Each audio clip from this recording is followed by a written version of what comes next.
Olá, sejam bem-vindos ao meu canal. E hoje iremos falar sobre o Império Grego. Será que os judeus eles guerrearam contra Alexandre o Grande? Qual foi o impacto que o Império Grego teve sobre os judeus? E por que será que o Antigo Testamento foi traduzido para o grego? Vamos ver também nesse vídeo algumas profecias e visões que Daniel teve. Então, assista o vídeo até o fim e confira tudo isso de perto, ok?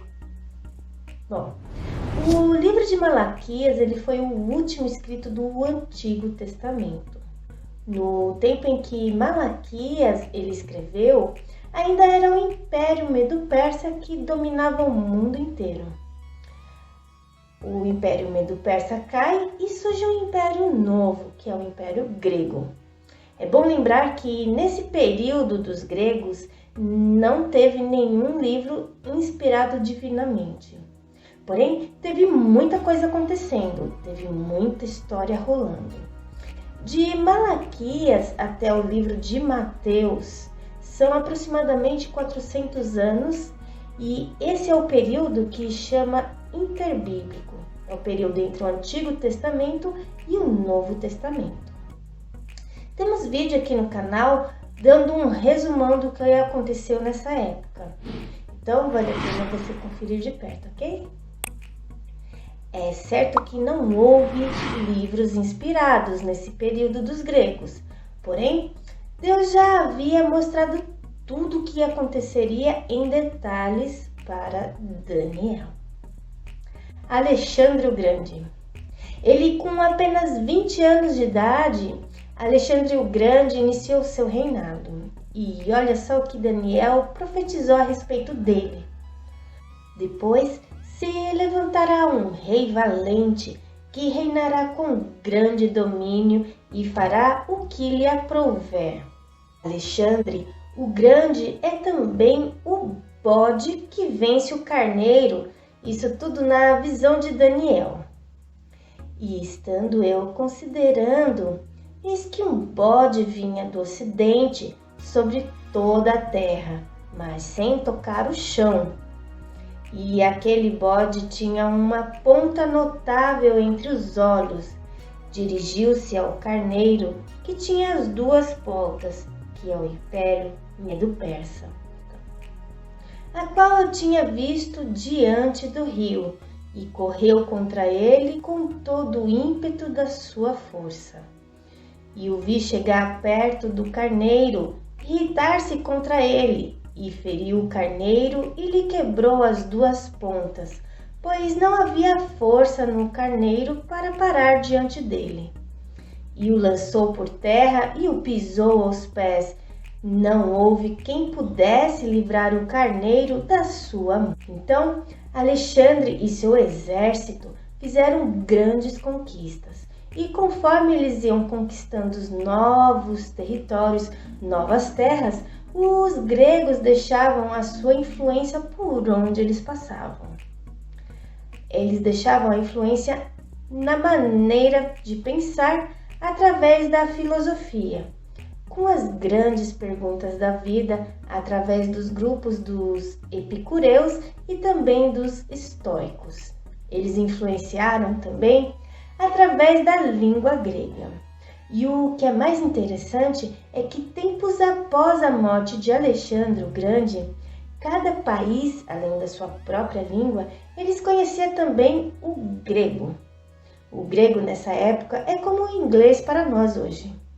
É uma língua universal.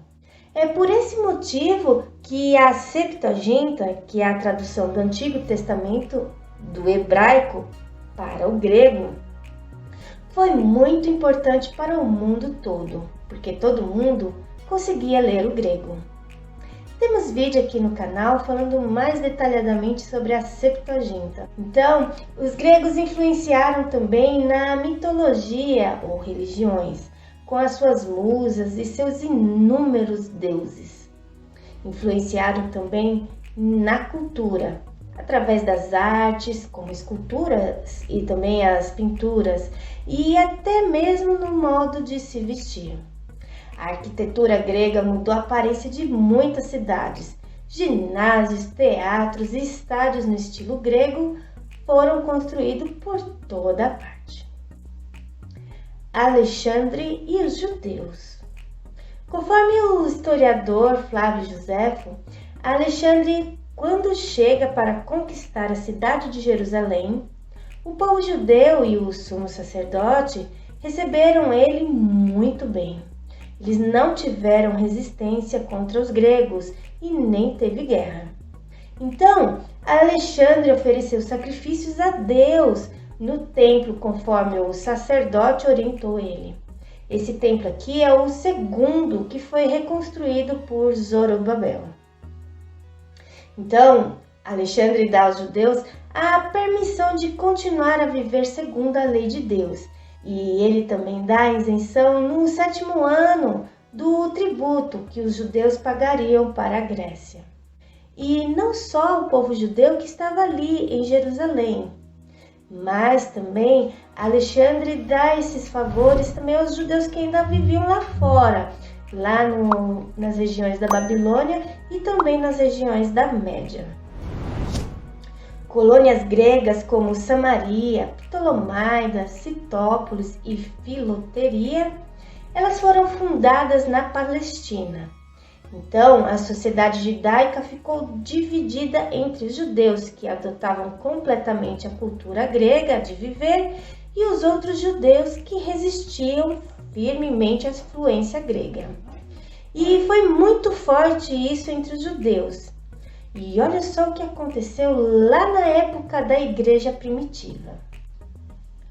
Ora, naqueles dias, acrescendo o número dos discípulos, houve uma murmuração dos gregos contra os hebreus, porque as suas viúvas eram desprezadas no ministério cotidiano.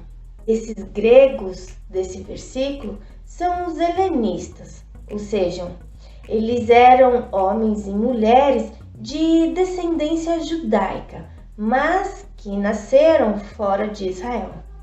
Eles falavam a língua grega, eram versados na cultura grega e eles até utilizavam a tradução grega do Antigo Testamento, ou seja, a Septuaginta. Já os hebreus desse versículo, eles eram os judeus raiz. Eles eram nascidos em Israel, eles falavam aramaico e usavam a Torá.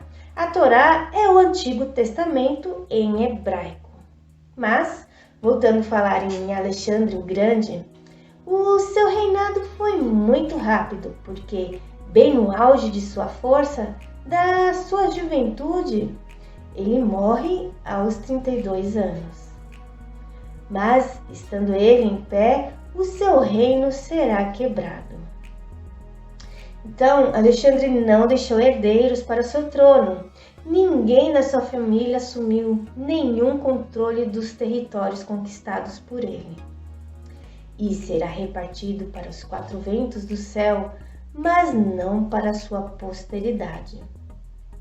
Quem fica em seu lugar no reino de Alexandre foram seus 4 generais, que até tentaram manter o Império unido, mas acabaram dividindo o Império em 4 partes, para os 4 ventos do céu, ou seja, para os 4 pontos cardeais. Mas, estando ele em pé, o seu reino será quebrado, e será repartido para os 4 ventos do céu, mas não para sua posteridade, nem tampouco segundo o poder com que reinou, porque o seu reino será arrancado e passará a outros. Essa divisão do Império Grego para os 4 reis diferentes já é uma outra história. Por hoje é só. Até mais.